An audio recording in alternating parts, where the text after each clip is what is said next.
Alors bonjour à tous, ici Michel Beausoleil et bienvenue à ce colloque des communications 2024. Nous sommes près d'une trentaine de personnes actuellement réunies à la salle du Conseil de ville de Saint-Raymond, à la Maison de la Justice, ainsi que par visioconférence en ce lundi matin 25 mars. Merci à CJSR pour l'enregistrement et la retransmission à venir de ce colloque et à la ville de Saint-Raymond pour ce lieu de rassemblement. Le but central de cet exercice est de réfléchir ensemble et de proposer des solutions concrètes pour améliorer la circulation de l'information d'intérêt public dans un milieu rural comme la MRC de Portneuf et semi-urbain comme la MRC de la Jacques-Cartier. Vous savez, les problèmes de financement et de ressources professionnelles des médias sont encore plus cruciaux hors des grands centres urbains. Les médias locaux, communautaires et privés n'ont pas nécessairement les moyens de se payer assez de journalistes pour couvrir adéquatement l'actualité locale, ce qui contribue à la désaffection du public. Ces déserts d'information causent un déficit démocratique et un réel problème social. La population locale ne sait pas ce qui se passe dans sa région. Nous retrouvons avec nous ce matin des professionnels en communication publique de Sainte-Catherine de la Jacques-Cartier, du Centre de service scolaire de Portneuf, du député de Portneuf, dont le député justement avec nous, des représentants des 3 chambres de commerce de Portneuf, d'entreprises privées, de coopératives et d'organismes communautaires comme Alcoa, et la table de concertation des aînés de Portneuf, du Carrefour Jeunesse Emploi, Promutuelle Assurance Portneuf, Champlain, de la Maison Plamondon, ainsi que des administrateurs et journalistes de nos médias, la télé CJSR et dont la directrice de Nous TV n'est pas avec nous, n'a pu se présenter. Nous retrouvons également des gens de la radio Choc 88.7, Clic Portneuf TV, La Voix agricole et le Courrier de Portneuf. Non, je pense qu'il n'y en a aucun représentant du Courrier aujourd'hui. J'aimerais aussi souligner la présence de M. François Demers, qui est avec nous ce matin. M. Demers est professeur retraité au département d'information et de communication de l'Université Laval. Merci infiniment d'être avec nous. Monsieur spécialisé d'ailleurs dans les médias communautaires, un des spécialistes de l'Université Laval à ce niveau. Est-ce qu'il y en a d'autres dans la salle que je n'ai pas nommés ou différents représentants? Ça va? Parfait. Alors, pour nous dresser un portrait de leur réalité, et pour nous aider à mieux comprendre le monde des communications publiques et de ses enjeux actuels, et aussi pour alimenter les discussions, nous avons invité 5 professionnels de différents secteurs. Et permettez-moi de vous les présenter. Tout d'abord, Philippe Dubois est professeur adjoint en communication publique et politique à l'ENAP à Québec. L'ENAP, c'est une université québécoise de 2e et 3e cycle, spécialisée en administration publique. Dans une ancienne vie, il a été notamment conseiller politique au cabinet de l'opposition officielle de la Ville de Québec de 2014 à 2017. Et il complète actuellement son doctorat en sciences politiques à l'Université Laval sous la direction du professeur Thierry Giasson. Merci infiniment, Philippe, d'être avec nous ce matin. Merci de l'invitation. Valérie Gaudreault est entrée au quotidien Le Soleil en 2003. Elle a travaillé aux faits divers, au pupitre et aux arts et spectacles avant de couvrir la scène municipale de Québec de 2011 à 2017. Elle a été directrice de l'information par la suite avant d'être nommée rédactrice en chef du Soleil de 2018 à janvier 2024. C'est tout récent. Elle marque un retour à l'écriture d'ailleurs à titre de chroniqueuse politique municipale et société. Elle est aussi analyste radio-télé et impliquée à la Fédération professionnelle des journalistes du Québec, section Québec. Merci infiniment Valérie d'être avec nous ce matin. Geneviève Fauché est responsable des communications et marketing à la Ville de Saint-Raymond depuis 2014. Elle a travaillé au Mouvement des Jardins comme conseillère en communication 2012-2013 et elle possède une expérience en journalisme au Feu, le journal Le Martinet, infoportneuf.com. Elle détient un baccalauréat en communication publique. Michel Cloutier explore le monde des médias depuis 1992, particulièrement à la radio, comme animateur, journaliste, chroniqueur, directeur de la programmation et représentant commercial. Il a travaillé essentiellement en région, Bas-Saint-Laurent, Côte-Nord, Chaudière-Appalaches, Saguenay-Lac-Saint-Jean, Montérégie et le nord de l'Ontario. Il est membre du conseil d'administration de l'Association des radios régionales francophones depuis 2012, qui regroupe une trentaine de radiodiffuseurs francophones privés du Québec, de l'Ontario et du Nouveau-Brunswick. En 2020, Et via son entreprise Communication Zone Média, il devient copropriétaire de la station Choc FM de Portneuf et de la firme Média 7 Solutions, qui offre des services de contenu et de services informatiques spécialisés aux diffuseurs radio, télé, journaux. Merci, Michel, de ta présence ce matin. Et Aubert Tremblay, Aubert a étudié l'agronomie avant de compléter un certificat en journalisme. Il a connu ses débuts à Asbestos. Maintenant, c'est... Comment ça s'appelle Asbestos maintenant? Val-des-Sources, exactement. Dans un hebdo régional et au magazine Le Bulletin des agriculteurs pendant 8 ans, pour se retrouver à Radio-Canada, à l'émission La Semaine verte, comme journaliste durant 25 ans, dont 11 comme journaliste réalisateur. Maintenant retraité, il offre des tournages à diverses organisations et a cumulé presque 3 ans comme directeur de la télé régionale CJSR et journaliste au téléjournal Info CJSR. Il collabore encore d'ailleurs à Info CJSR. Alors, tout d'abord, dans le but de bien identifier les problèmes et les difficultés, peut-être nous résumer, en quelque sorte, en quelques minutes, votre rôle et vos tâches dans votre organisation et quels sont les plus grands défis que vous avez à relever. Qu'est-ce qui vous préoccupe davantage? Est-ce que le monde des communications vit une crise actuellement? Qui veut commencer? Michel? J'ai les deux mains dedans depuis très longtemps parce que tout à l'heure, on parlait de communication zone média. En fait, communication zone média, c'est une petite boîte de communication que j'avais créée avec des collègues pour offrir des services aux médias parce qu'on voyait de plus en plus une décroissance en région. Donc, on offrait différents services. Ça allait de faire le suivi CRTC pour des stations de radio régionales, à s'occuper, à faire du recrutement de personnel, d'aller faire des remplacements dans des boîtes pour remplacer des compétences. Une station de radio de Sudbury, en Ontario, qui avait quelqu'un qui partait en congé de maternité. On ne trouvait personne pour remplacer. Bien, nous, on allait passer 6 mois là-bas à remplir le contrat. C'est comme ça qu'un peu par hasard, on est devenu copropriétaire de la station de radio, même Communication Zone Média est propriétaire à 100%. Je dis copropriétaire parce qu'il y a d'autres actionnaires dans Communication Zone Média. Mais on est devenu propriétaire de la station de Portneuf, un peu comme ça. À l'origine, on aidait un groupe à partir d'une radio ici et on avait pris un pourcentage à l'intérieur de la station. Et de fil en aiguille, on est devenu propriétaire à 100% de la station. Mais notre pain puis notre beurre des 10 dernières années, c'est d'aider des médias régionaux qui sont dans toutes sortes de situations. Hier, j'ai été avec le maire de Sudbury, qui est propriétaire des stations francophones là-bas, et on devait régler des problématiques pertinentes à un média de région qui, lui, a ses particularités, ses problématiques à lui, qui sont différentes, mais sur certains points peuvent rejoindre les nôtres. En fait, la problématique qu'on a présentement, c'est qu'on gère souvent de la décroissance et on ne sait pas comment créer de la croissance lorsqu'on parle des revenus d'un radiodiffuseur ou d'un journal ou de toute autre entreprise de presse. Ça, c'est du côté financier. Et de l'autre côté, c'est souvent une problématique de ressources, parce que qui dit moins de revenus, dit moins de ressources. Un repositionnement dans un univers maintenant qui est très occulté par la présence des médias sociaux, où les gens sont venus à parfois s'accaparer ces médias-là comme s'ils étaient à eux. Mais il ne faut pas oublier qu'à l'origine, ils ne sont pas à eux. Facebook est une corporation qui s'appelle Meta et qui gère ses intérêts et qui a sa façon de faire, qui est très habile, de peut-être vous donner l'impression qu'ils rejoignent beaucoup de monde, mais qui, dans le fond, ne font peut-être pas mieux que les médias traditionnels. Donc, il y a tout cet aspect-là qui fait que présentement, on est dans une crise profonde des médias où on doit revoir la façon de faire et qu'on doit aller peut-être au-delà de ce qu'on est habitué de se définir. C'est que certains médias, et ça me saute aux yeux quand je pense aux journaux de la Ville de Québec, le Journal de Québec et Le Soleil, c'est que, entre autres, ces deux journaux-là, puis c'est une réalité à Québec, mais qui devient une réalité aussi en région pour plusieurs médias, c'est que tu dois à un moment donné définir est-ce que je suis un créateur de contenu ou je suis un diffuseur de contenu. Et parfois, la réponse peut être extrêmement difficile. Et je prends l'exemple du Journal de Québec et du Soleil parce que je trouvais que ça se présentait bien pour imager ce que je veux définir. C'est que le Journal de Québec, par sa structure avec Québécois et tout ce qui vient avec, TVA, LCN et toute la machine de Québécois, je vois plus ce journal-là dans l'avenir comme étant un produit qui devrait se définir comme un diffuseur.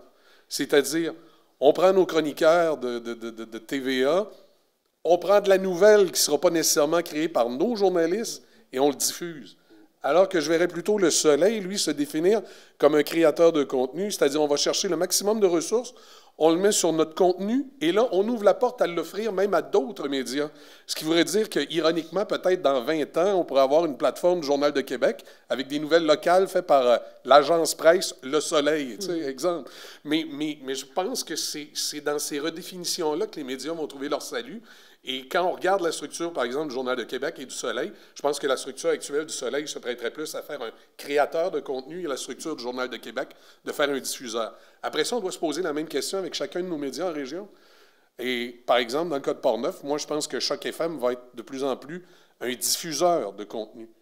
Alors, il faut trouver notre contenu, en partie, oui, dans les choses qu'on fait, mais ailleurs aussi.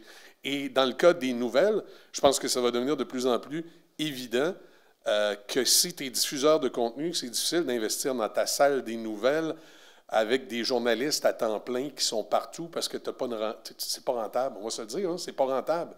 Présentement, on fait de la nouvelle locale, mais on en fait très peu. On s'alimente beaucoup à la presse canadienne, donc on a 1 ou 2 nouvelles locales le matin qui bien souvent proviennent d'un autre média d'information. Et on y va avec les nouvelles de la presse canadienne, on fait notre bulletin, et puis à un certain moment donné, tu sais, Michel, tu étais avec nous, les conditions budgétaires nous permettaient d'avoir beaucoup plus de nouvelles locales. Puis c'est plate à dire, mais il n'y a pas eu de changement sur les revenus commerciaux de la station. Je veux dire, je le dis ouvertement, les bulletins étaient de meilleure qualité locale quand tu étais là, mais moi, au niveau de la rentabilité de l'entreprise, ça ne changeait rien. Et là, à un moment donné, il faut que tu te construises à travers ça et que tu prennes des décisions sur la façon dont tu vas livrer ton contenu. Donc, je pense qu'on devra trouver des solutions pour que les journalistes localement puissent travailler peut-être indépendamment des plateformes de diffusion et offrir leurs produits aux plateformes de diffusion à moindre coût parce qu'eux, ils se sont financés aussi autrement. Soit, je dis n'importe quoi, là, mais Choc FM a payé un abonnement de 10 000 par année à une agence de presse locale. Le Courrier de Portneuf a fait pareil. CJSR a fait pareil. Les instances gouvernementales ont injecté dans une espèce de pot régional pour l'actualité. C'est vous qui en avez bénéficié et vous alimentez tout le monde. Et nous, à partir de ce moment-là, bien, on fait l'exemple du Journal de Québec que je dis tout à l'heure. On va plus se concentrer sur un rôle de chroniqueur, commentateur, où on va traiter à notre façon la nouvelle que vous allez nous avoir donnée. On va y donner la couleur de, peut-être, si notre chroniqueur est à tendance de gauche ou de droite, bien, il va y avoir donné sa couleur, il va l'avoir analysée à sa façon. Mais la nouvelle brute, c'est-à-dire ce qui est le rôle d'un journaliste, c'est-à-dire un journaliste, ce n'est pas un commentateur, ce n'est pas un éditorialiste. Un journaliste, son travail, c'est de collecter de la nouvelle et de la donner de façon factive. Je veux dire, ce n'est pas sa job de donner de l'opinion. Sa job, c'est de livrer les faits. Alors, le journaliste va faire une nouvelle où il livre les faits. Et là, nous, on peut acheter ce matériel-là. On diffuse les faits. Et ensuite, là, c'est notre job de donner de la couleur, de le commenter, de faire une ligne ouverte, d'appeler les citoyens de Portneuf à dire, vous en pensez quoi, d'amener une personnalité qui est pour, une personnalité qui est contre, et là, de rentrer dans un débat, là, d'aller vers autre chose. Parfait. Peut-être avant, je sais que le député, vous vouliez dire peut-être un petit mot. Est-ce que vous devez partir maintenant? Ou, OK. Je suis aussi moi-même journaliste, peu de gens le savent, mais avant de devenir élu, lorsque j'étais en France, j'étais journaliste, donc je sais quel est votre métier, quelles sont vos réalités, mais je vous avoue que je ne connaissais pas à cette époque-là les réalités économiques, tout ce qu'on a connu dans les dernières années avec la position de Meta, etc., qui a complètement bouleversé notre système d'information. On a d'ailleurs essayé, nous, de sauver le Martinet, en vain, malheureusement, pour des raisons exclusivement économiques, non pas parce que les gens doutaient de l'importance de ce journal, mais parce que finalement, au bout de la ligne, là, ça ne fonctionnait plus. J'entendais Michel faire son exposé, je le trouvais très intéressant.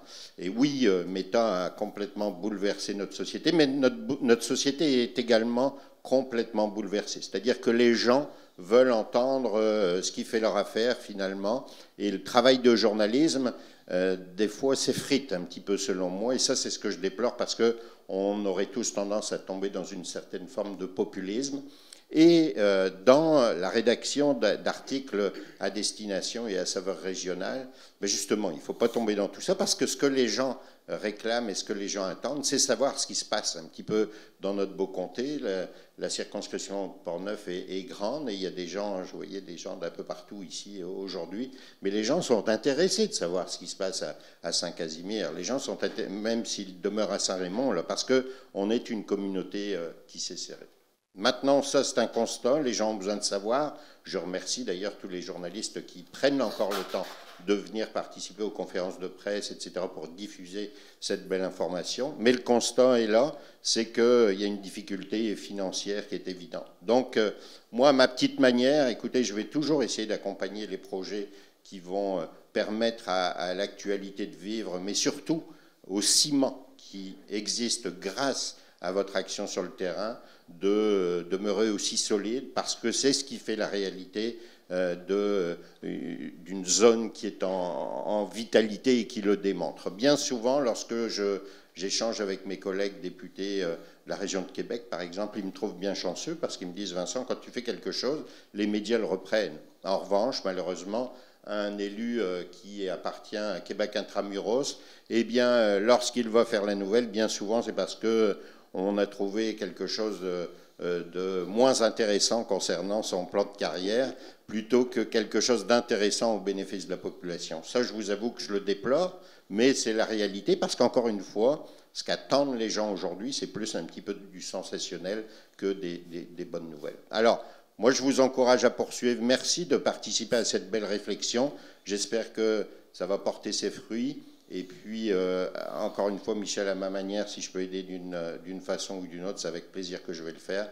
Bonne réflexion, très heureux à vous toutes de vous revoir toutes et tous. Je vois Michel Fleury qui travaille ardemment pour nos aînés dans Portneuf aussi. Nos aînés ont besoin de lire ce qui se passe dans notre belle région. Alors, encore une fois, merci, bonne journée, bonne réflexion, et puis c'était un plaisir d'être là.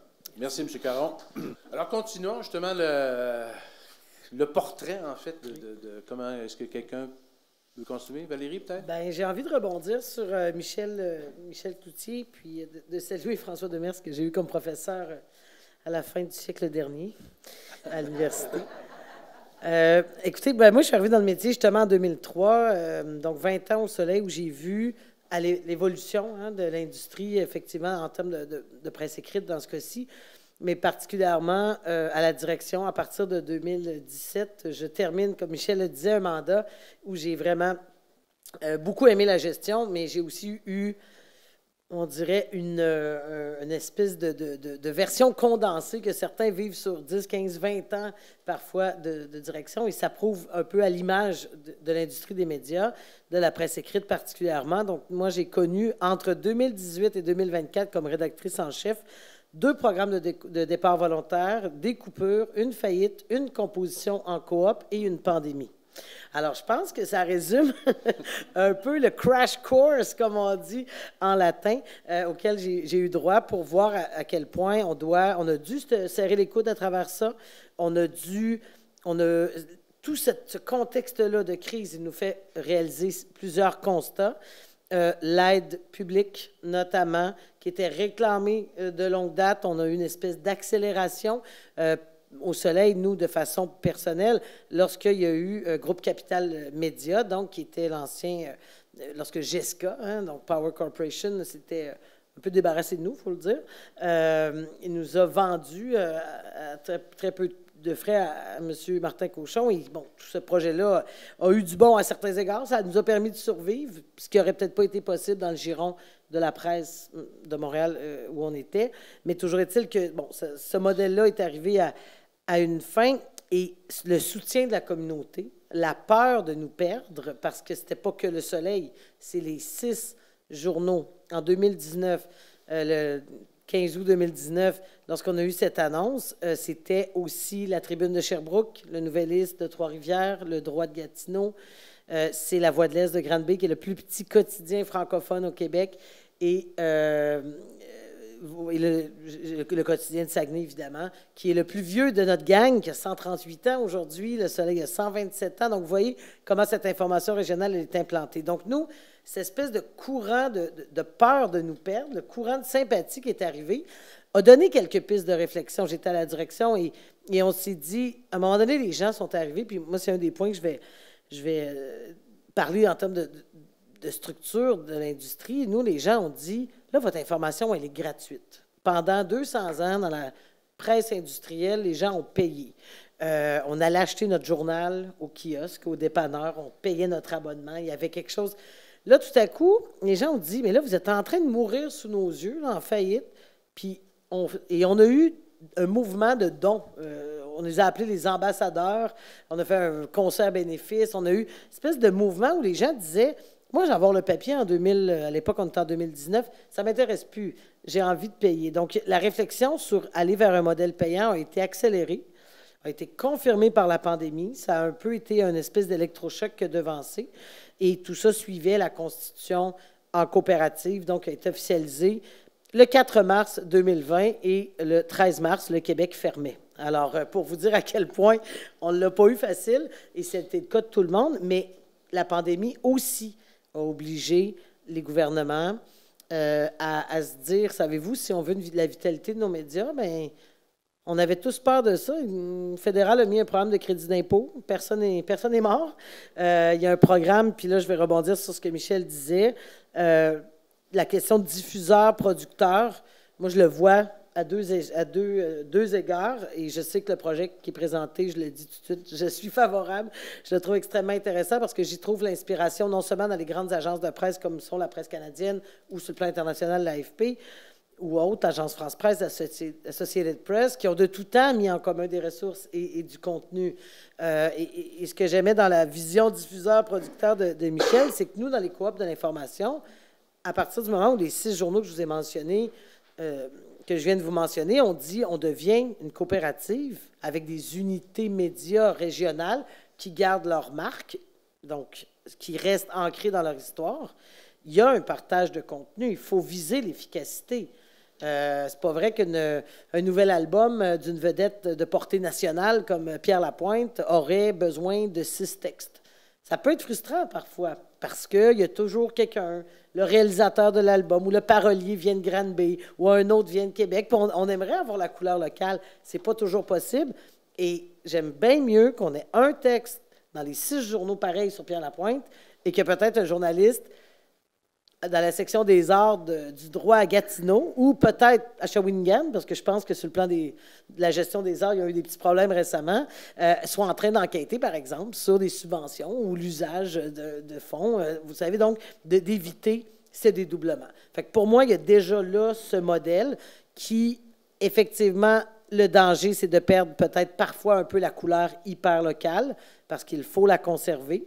Alors, il y a ce modèle-là. Et le deuxième, c'est l'initiative du journalisme local qui est financée par le gouvernement du Canada, 40 000 $ par an pour permettre un salaire. Nous, au Soleil, on a eu droit à quelqu'un qu'on a mis en Gaspésie, parce que je reprends l'expression des déserts. Ça peut être l'IGL et Portet là, à la fois. Je pense que les modalités ont changé. Je ne voudrais pas m'avancer trop.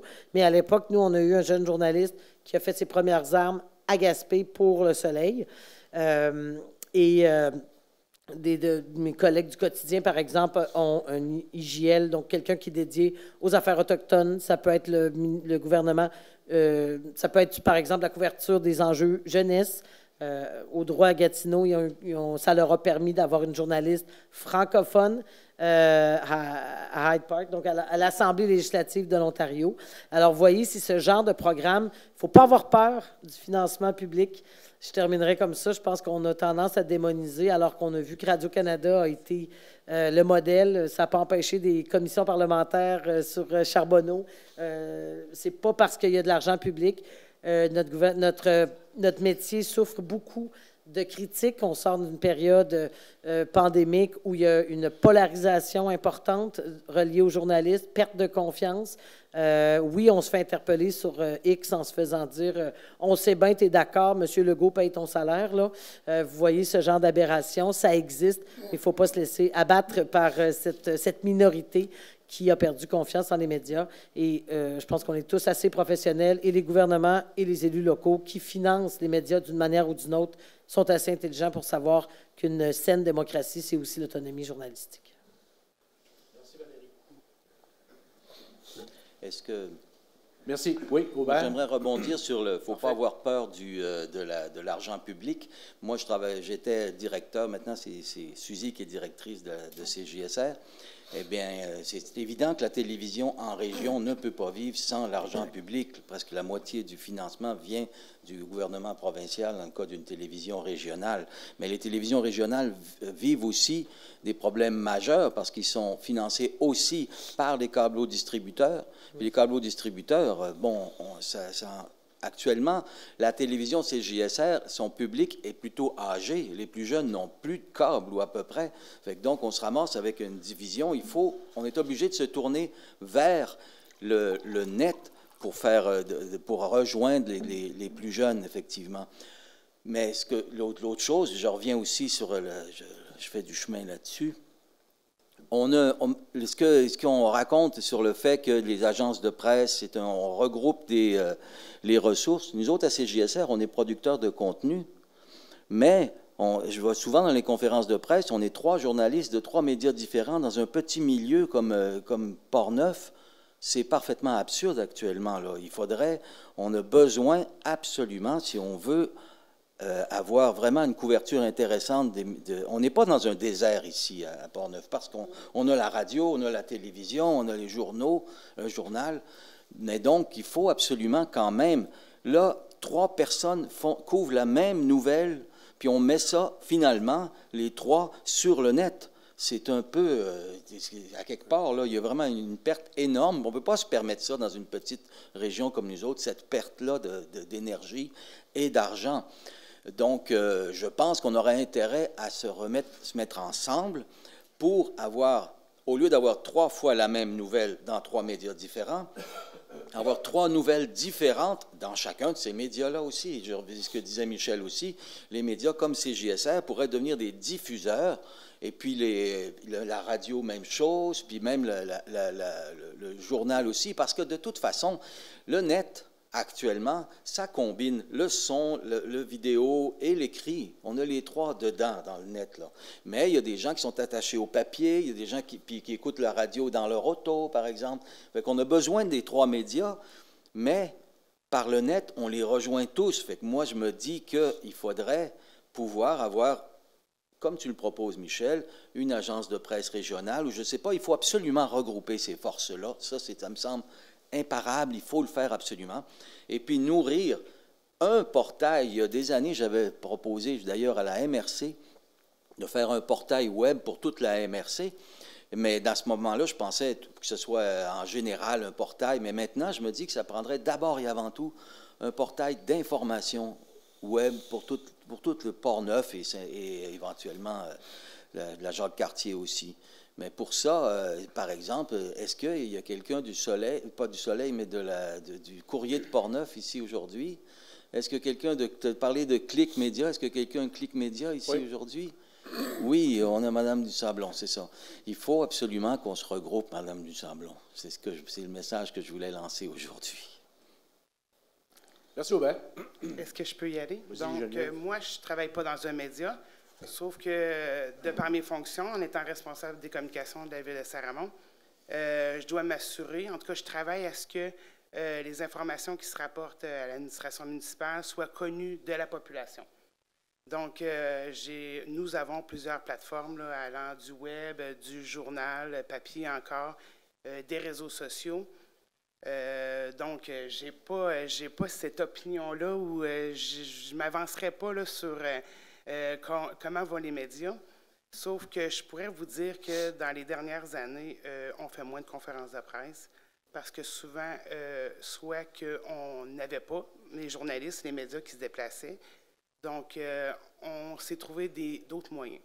Donc, de dire que les médias connaissent une crise, je ne m'avancerai pas là-dessus, sauf que le besoin qu'on reçoit dans la population, c'est que les gens veulent savoir ce qui se passe chez eux. Mm-hmm. Puis ils n'ont pas nécessairement toujours les outils pour le savoir. Voilà. Merci, Geneviève. Philippe? Votre question, Michel, disait quels étaient les défis par rapport à votre rôle. Moi, j'ai envie de dire que j'ai visiblement le beau rôle. Oui, oui. Contrairement à mes collègues, comme professeur d'université, je n'ai pas à vivre quotidiennement cette crise-là. Quoique, mes classes sont composées essentiellement de professionnels, de gestionnaires, de hauts fonctionnaires, d'élus. Et je me rends compte qu'encore aujourd'hui, puis je pense qu'on le prend pour acquis, mais encore aujourd'hui, les gens ne comprennent pas totalement à quoi ça sert, les médias. Et il y a un cadrage assez négatif envers le travail des médias, pour plein de raisons. Il y a un cynisme ambiant qui n'est pas propre aux médias, qui est propre à l'ensemble des institutions.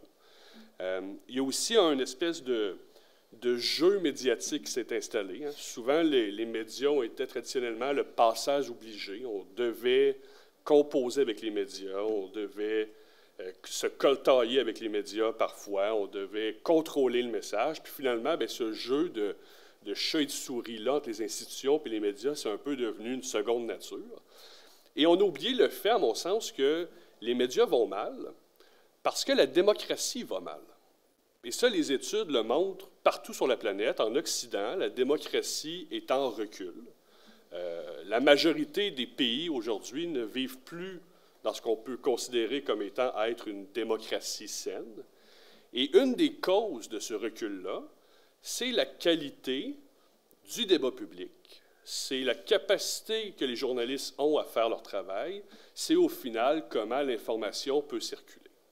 Et ça a des conséquences très concrètes puis très quotidiennes. Dans une communauté comme celle du comté de Portneuf, mais si on n'a pas accès à l'information sur ce qui se passe chez nous, c'est drôlement difficile de porter un jugement éclairé sur ce qui se passe chez nous. Puis d'être capable de dire, est-ce que les personnes qu'on a élues pour administrer le collectif font une bonne job ou pas?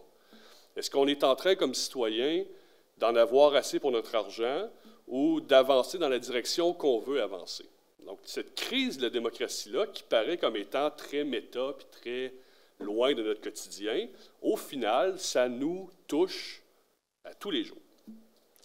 Et là, sur cette note très positive et enthousiaste, tout n'est pas perdu. Je suis un optimiste dans la vie, puis Valérie et moi, on s'en parlait. Je pense qu'on est des gens assez optimistes, réalistes, certes, mais optimistes. Je pense que cette volonté, cette mobilisation-là du milieu, le fait qu'on soit tous et toutes ici ce matin, là, un lundi matin, pour écouter 5 personnes parler d'un sujet qui n'anime probablement pas nos vendredis soirs et nos brunchs du dimanche, et c'est normal, mais le fait que la communauté se mobilise, qu'on constate collectivement qu'il y a un enjeu, puis que cet enjeu-là est problématique à plein de niveaux, c'est déjà un bon pas dans la bonne direction. Il va falloir aussi, collectivement, puis c'est pas, il ne faut pas toujours pelleter ça dans le cours des médias en disant c'est eux le problème, qui s'arrange, qui trouve des solutions. Je pense que collectivement, dans une démocratie, il y a 3 groupes de protagonistes. Il y a les institutions publiques, puis j'inclus les élus dans le groupe des institutions. Il y a les médias, il y a les citoyens. Les médias ont été traditionnellement la courroie de transmission, mais plus que ça, c'était la force motrice de la démocratie. Hein? L'information, c'est l'essence dans le moteur du véhicule de la démocratie. Ou l'électricité, soyons modernes, là, bref, peu importe.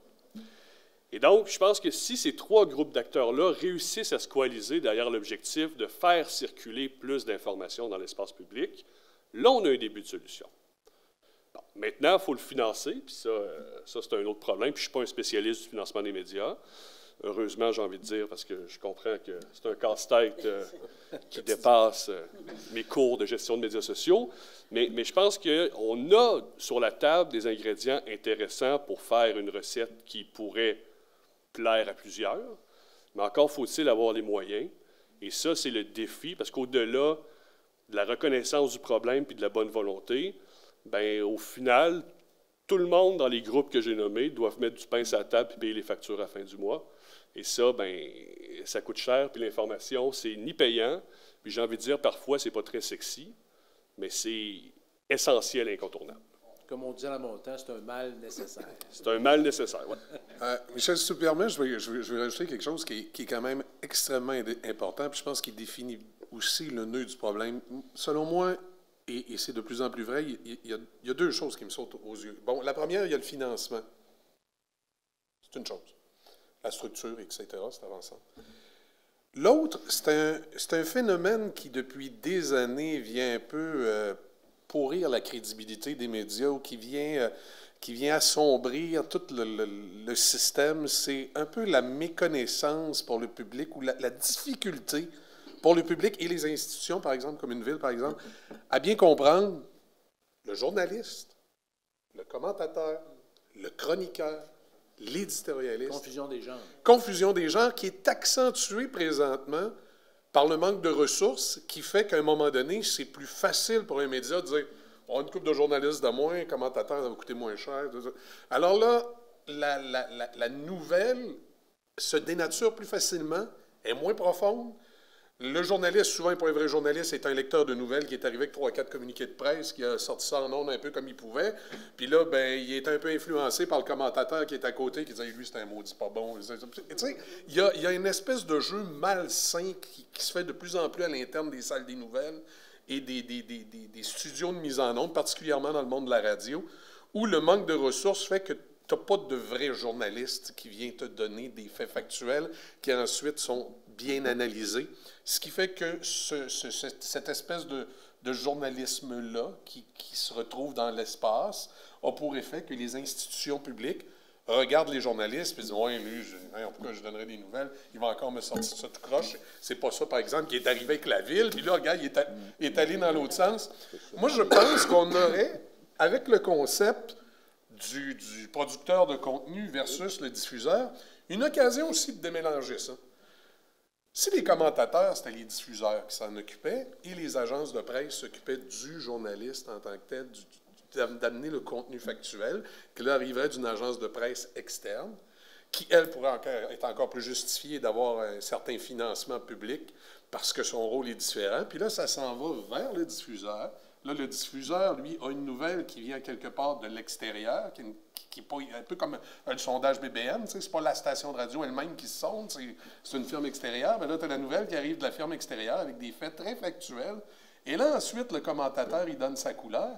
Mais l'agence de presse a sa signature. Pour l'auditeur qui écouterait, il serait, je vais prendre l'exemple du Soleil, parce que j'aimais bien ça tantôt, mettons la nouvelle le matin. Alors ça, c'est une nouvelle de l'agence de presse Le Soleil. Il faut que là, le commentateur dise, il y a la crédibilité du Soleil.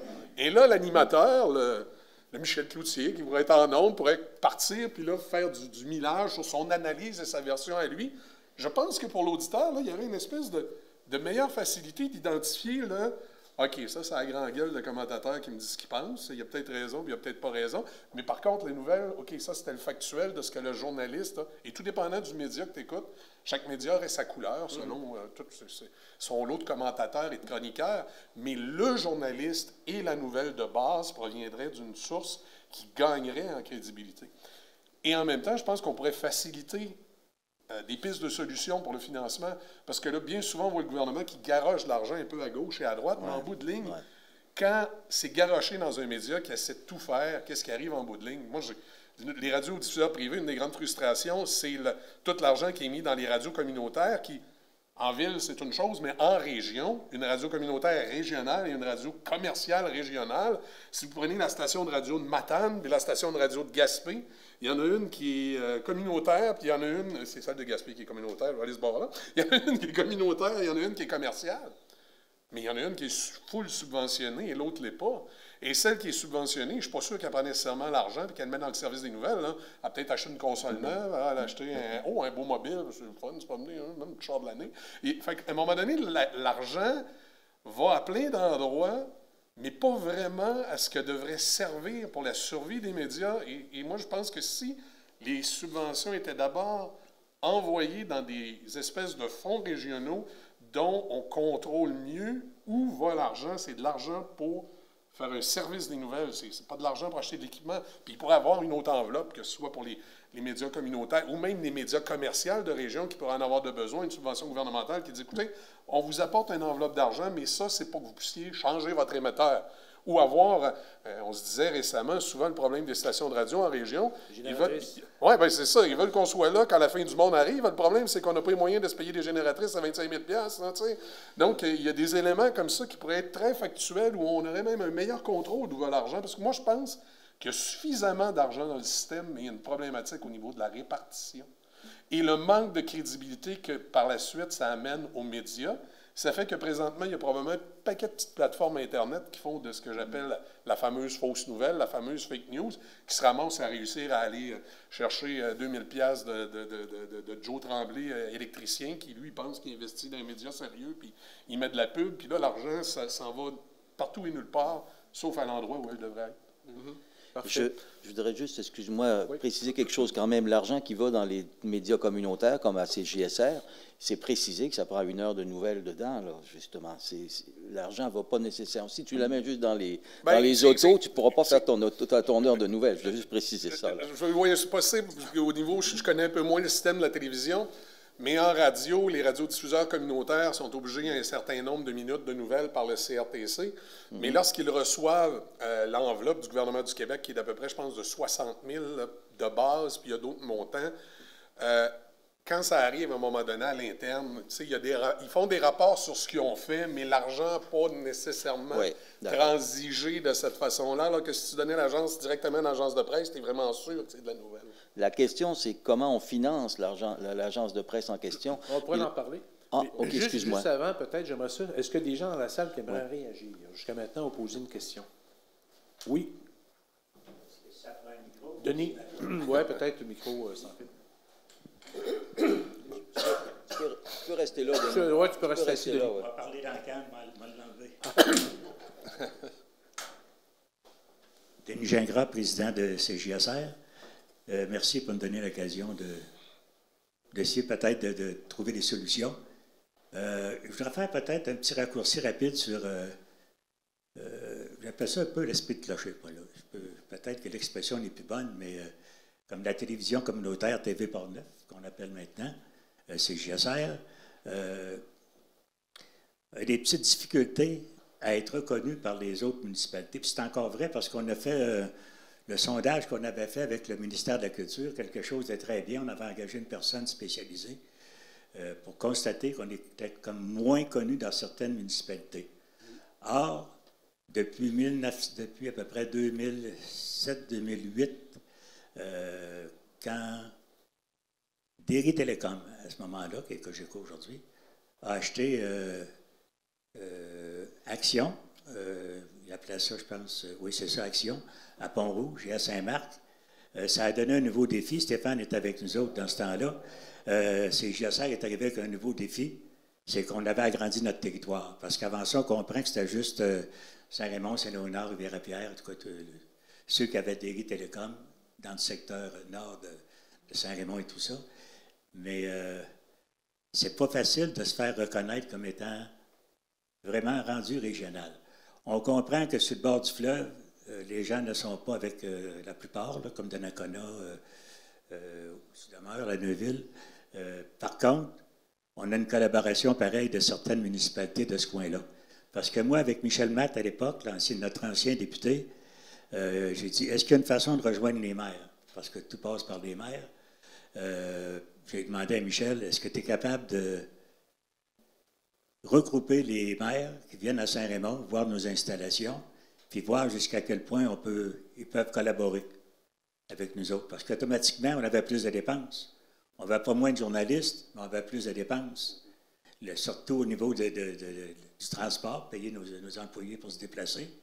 Et en tout cas, vous voyez le genre, là. Et je me suis donné comme mandat, oui, ça a eu, en tout cas, on va finir avec Michel Matt, là. Ça a été intéressant parce que tous les maires sont venus. Et on a décidé d'une espèce de quote-part où chaque municipalité donnait 300 $ de base, plus 25 sous par habitant, pour nous permettre de pouvoir aller faire la nouvelle dans ces endroits-là. Ça a fait fureur. Et évidemment, les gens du bord du fleuve, à ce moment-là, n'avaient pas été invités parce qu'on ne pouvait pas utiliser Internet. Alors, mais aujourd'hui, c'est très différent avec les infolettes et toutes ces choses-là. Donc, il y en a qui ont décidé d'embarquer. Je pense à Donnacona, entre autres, là, qui avant ça, ils faisaient de la commandite, puis on dit on aime mieux participer au côté financier autrement. Mais là, le problème qu'on a, j'ai été rencontrer les maires parce que c'est pas facile. J'étais à MRC. C'est pas facile de revenir à chaque année qui a été. Demander, puis parce que dans le fond. Et là, à ma grande surprise, contrairement en allant à MRC, essayer d'avoir la subvention directement par la MRC au lieu de chaque municipalité, la réponse a pris le temps à arriver, je dois dire, ce qui nous est mis un petit peu dans le trou parce qu'on n'avait pas envoyé nos demandes à chaque municipalité, ce qui a créé une certaine confusion. Je me suis rendu compte cette année, avant de venir ici, j'ai fait ma recherche avec Suzy, puis s'apercevoir que les municipalités commencent à nous laisser tomber tranquillement. Puis ça, c'est épouvantable. Parce que nous autres, là, même si une municipalité comme Pont-Rouge a décidé de plus embarquer avec nous autres, avec une lettre qui était très claire, qui semblait dire finalement, merci de nous avoir aidés. Mais Danick et moi, Danick, c'est notre journaliste, lui, il a un travail à faire, il a un travail honnête à faire, c'est de couvrir l'information. Peu importe si la municipalité. Oui. Alors, les problèmes qu'on a, on est identifié encore pour Saint-Raymond dans certains cas. Et je ne veux pas trop nommer de ville, mais c'est parce que je respecte quand même le choix de chacun, là. Mais ça devient problématique. Et l'autre problématique qu'on a, peut-être répondre aussi à ce qu'Aubert disait tantôt, comme nous, c'est GSR, puis probablement Clic Portneuf, vous recevez de l'argent de PAMEC. Alors, nous, on a le maximum, parce que tu dois faire tant de minutes d'information. Les conseils municipaux comptent là-dedans. Évidemment, l'info, c'est GSR qui veut pas, c'est une demi-heure, mais c'est 3 journalistes puis 2-3 techniciens. Un journaliste, Aubert, puis Charles, qui sont, la plupart du temps font leur chronique. Je ne sais pas si on peut toujours appeler ça du journaliste, dépendamment peut-être, mais pour nous autres, c'est très important de les avoir. Puis ça donne l'information à grandeur du comté. Alors, puis mon autre préoccupation, pendant que j'ai le micro, m'en profiter, comment attirer les jeunes? Moi, là, dans le conseil d'administration, j'ai 76 ans, puis il y en a 2-3 qui sont plus vieux que moi. Ça vous donne une idée. Moi, je suis revenu quand il y a eu une petite baisse que ça n'allait pas nécessairement bien chez GSR. Alors, ils m'ont ressorti des boulamites et j'ai décidé de revenir. Mais tu sais, j'ai été chercher quelqu'un que je connais bien, ma fille, un autre ami. Mais moi, la journée que je pars, est-ce qu'on est capable d'avoir de la relève dans ce milieu-là? Ça, c'est une autre affaire. Puis c'est pas évident, pas du tout. Parce que j'en ai fait des demandes. Puis ça a été des effets néfastes parce que pour la municipalité qui nous a lâchés, qu'il y avait 2 personnes sur le conseil d'administration, un nommé par la ville, nous autres, ça fait partie de nos statuts, là. Mettons comme Pont-Rouge, Saint-Marc et Saint-Raymond, sur le conseil d'administration, il y avait une personne déléguée par leur ville. Pas élue, déléguée par leur ville, qui pourrait changer à tous les ans. Et ça a eu comme effet qu'avec une perte vu que Pont-Rouge nous a laissé tomber, la personne de Pont-Rouge, nous a dit qu'elle ne peut plus être là, elle ne peut plus siéger. Évidemment, elle pourrait siéger si je lui demande de se présenter pour être élue. Vous voyez le genre. Puis l'autre personne, qui était une personne que j'avais trouvée, qu'est-ce qu'elle a fait quand elle a vu que Pont-Rouge n'était pas là? Elle dit, moi, je pense que j'ai plus d'affaires ici. Ce qui est complètement faux. Elle aurait quand même affaire. Pour nous autres, ça serait important. Alors, on voit que c'est pas évident. Tu sais, de petites affaires qui se passent tous les jours là, que tout le monde ne voit pas. Alors, ça, c'est un petit peu plate. Et puis, il y a le courrier de Portneuf, je pense qu'il n'est pas là, mais il y a le côté syndical dans ça aussi qui peut peut-être avoir un effet. Nous autres, on n'est pas syndiqués, vous autres non plus. En tout cas, vous voyez le genre, là. Mm-hmm. Puis moi, ma priorité, c'est vraiment la jeunesse. Comment les rejoindre? Parce qu'on en a 2 sur le conseil d'administration, dont ma fille, parce qu'elle dit, ah oui, ben, je vais y aller. Ouais. Mais elle n'écoute pas, il faut que je GSR. Là, évidemment, mais sont portés à aller peut-être un petit peu plus sur le web, mais je me demande jusqu'à quel point, parce qu'on n'a pas de statistiques. Hein. C'est un petit peu ça qui est plate, là. Alors... oui, il y a du travail. Hein? Il y a des bons défis à relever. Oui. Merci, alors, Denis. Moi, je voulais faire un petit survol rapide. Là. Je pourrais bien dire d'autres choses, mais on va laisser la place à d'autres. Aussi. Est-ce qu'il y a d'autres personnes qui aimeraient réagir ou donner leur opinion? Oui. M. Fleury, table de concertation des aînés. Un expert en communication, d'ailleurs.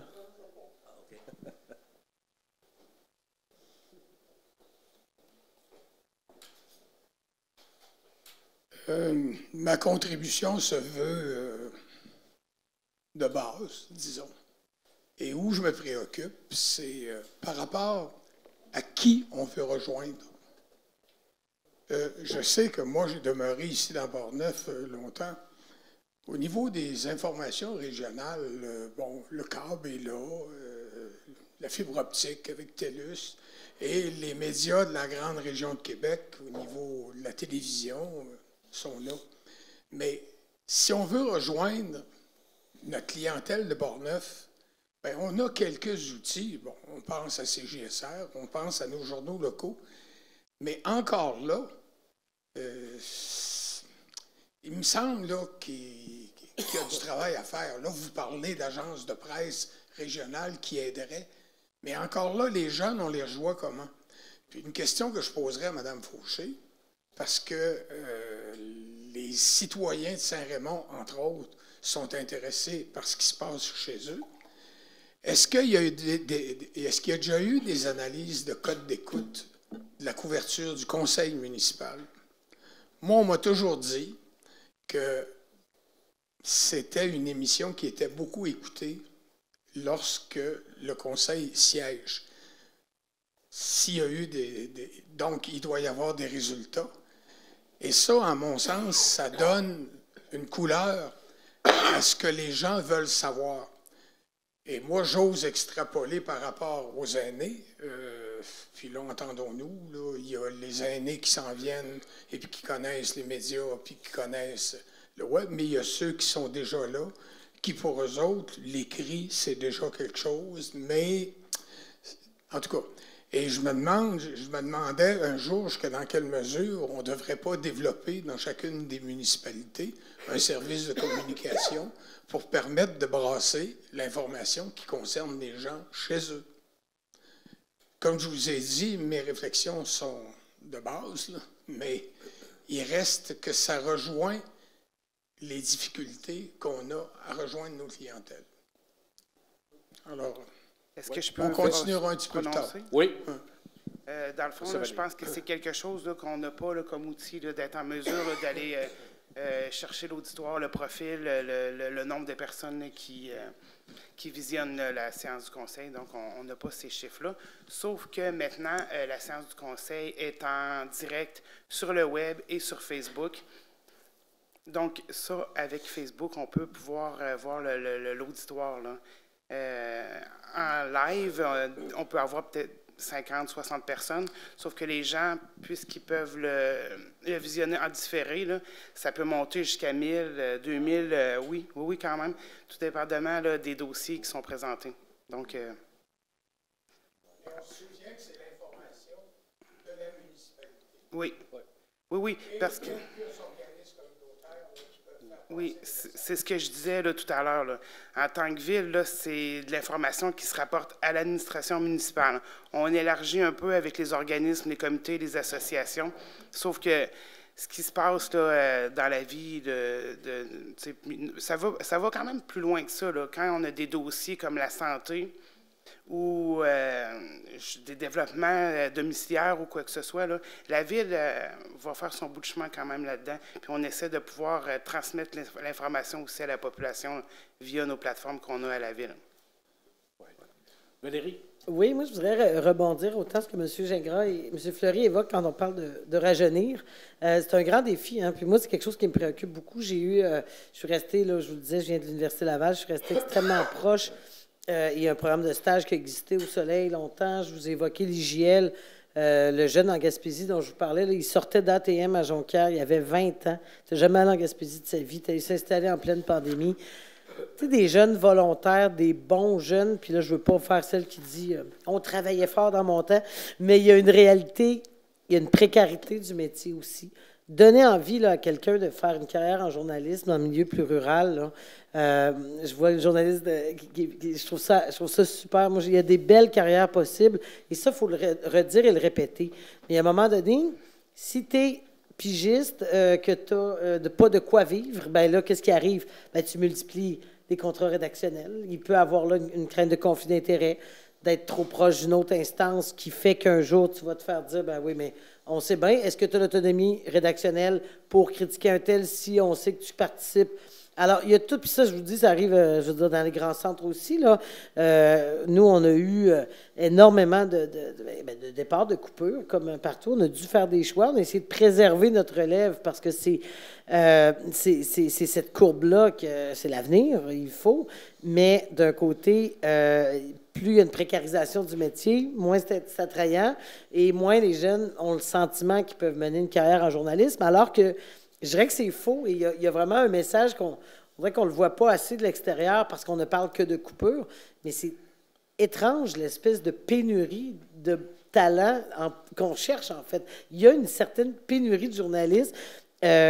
Parce que les bons se placent présentement.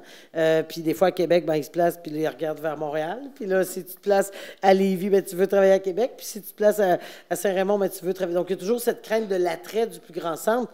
Donc, il faut des conditions salariales aussi intéressantes pour quelqu'un qui a envie de faire carrière. Puis on n'est pas obligé d'être dans le milieu rural. Moi, je parle de mes collègues, Sherbrooke, Trois-Rivières, là, je veux dire, c'est des grandes villes, là, et ils peinent à retenir la main-d'œuvre parce qu'il y a, ironiquement, en pleine période de couple, il y a des départs à la retraite, il y a des problèmes de départ volontaire, il y a des gens de ma génération dans la quarantaine qui quittent le métier un peu tannés de tous ces soubresauts. Et là, les jeunes dans la vingtaine arrivent et on met le grappin dessus. On veut les avoir et les garder.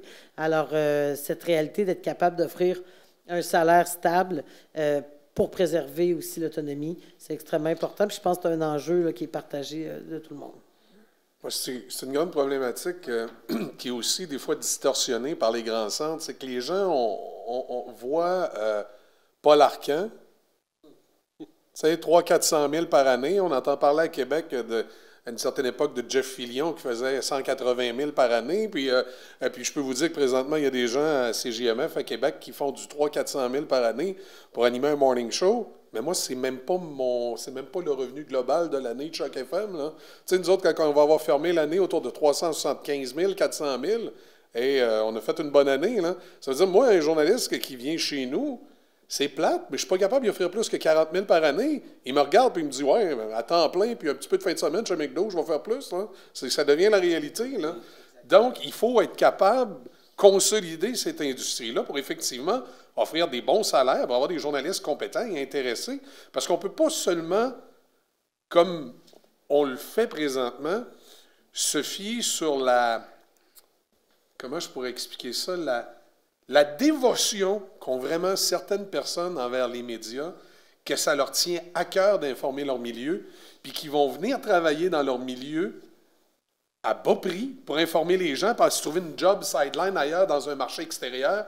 Tu sais, moi, j'ai des gens qui travaillent chez nous, qui font du voice tracking dans des stations de radio qui sont entendus jusque dans le nord de l'Ontario pour se faire un revenu qui a de l'allure, pour dire je reste dans mon milieu, puis j'informe mon milieu, parce que pour se faire le même salaire, il le ferait beaucoup plus rapidement, peut-être en travaillant moins fort, en s'en allant à Montréal ou à Québec. Là.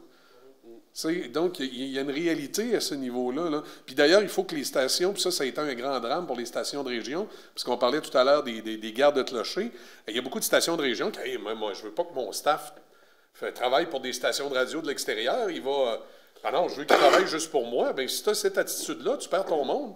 Parce que la personne qui s'en va travailler, je ne sais pas, moi, je donne un exemple, à Matane, elle va vouloir que tu lui laisses la souplesse peut-être de faire de la publicité puis de faire du voice tracking pour une station de radio qui est, je ne sais pas moi, à Granby, parce que ça va lui permettre d'aller chercher un 7, 8, 10 000 $ de plus par année, plus le maigre 35, 40 000 que tu vas lui payer à Matane. Là, il va dire, OK, là, j'approche les 50, ça commence à avoir de l'allure. Là. Mais si tu ne lui donnes pas cette possibilité-là, comme plusieurs radiodiffuseurs ont fait, puis ils se sont retrouvés à un moment donné à ouf, il n'y a plus personne qui va venir travailler en région. Oui, c'est sûr. J'allais dire, c'est un problème majeur. Moi, si je continue à faire des nouvelles pour CJSR, c'est parce que je suis à la retraite puis j'ai ma pension de Radio-Canada. Là. Sinon, au salaire que CJSR me paye, ça ne serait pas intéressant du tout. Si j'ai réussi à avoir Danick, c'est parce que Danick vient de la région puis il avait envie de revenir dans la région. C'est pour ça qu'on a réussi à l'avoir. Mais on ne peut pas. Puis je constate que c'est de plus en plus difficile d'avoir des bénévoles dans une station communautaire comme la nôtre. Fait que, donc, on n'a rien devant. Là. Si on ne peut pas payer, qu'on n'a pas de bénévoles, qu'est-ce qu'on fait? C'est pour ça que je pense qu'il faut qu'on n'a pas le loisir, on n'a pas le luxe de ne pas se rassembler ensemble et d'ensemble demander un financement, pas nécessairement aux municipalités, parce que les municipalités sont un peu proches de nous autres aussi. Fait que justement, ils peuvent dire, je vous paye plus, mais venez plus couvrir notre municipalité. Il faut éviter, il faut couper cette idée-là. Là. Fait que peut-être plus du provincial. C'est pour ça qu'on parlait de la MRC. Avec la MRC, on serait déjà un peu plus... c'est déjà un peu plus loin de chacune des municipalités. C'est pas simple, le financement, mais c'est vraiment le nerf de la guerre. Là. Ça, c'est sûr. Philippe? Oui.